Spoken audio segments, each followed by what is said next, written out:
Welcome to Let Me Fix This. Enjoy the video. In this video, I will explain how to play Riders Republic on PC.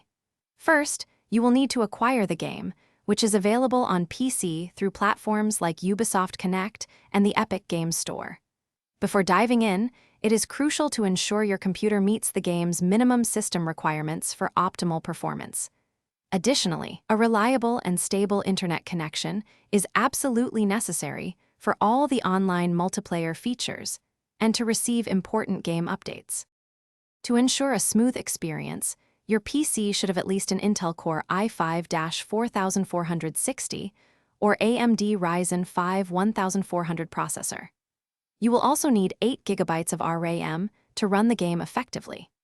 For graphics, a NVIDIA GeForce GTX 970 or AMD Radeon RX 470 graphics card with 4 GB of dedicated video memory is recommended. Finally, make sure you have 20 GB of free disk space for the game installation.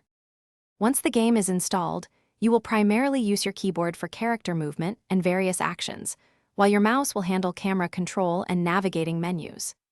Riders Republic offers extensive customization options, so feel free to adjust key bindings in the settings to perfectly match your preferred playstyle. Take some time to practice the diverse sports available, such as biking, skiing, and snowboarding, to discover which ones you enjoy the most. Riders Republic truly shines with its vibrant online community.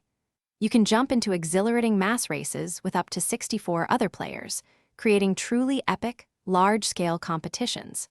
The game also allows you to explore its expansive open world with friends in cooperative mode or challenge them in a variety of exciting events. Remember to participate in daily challenges and seasonal events to earn exclusive rewards and unlock new gear. Thanks for watching. If you found this helpful, don't forget to like and subscribe.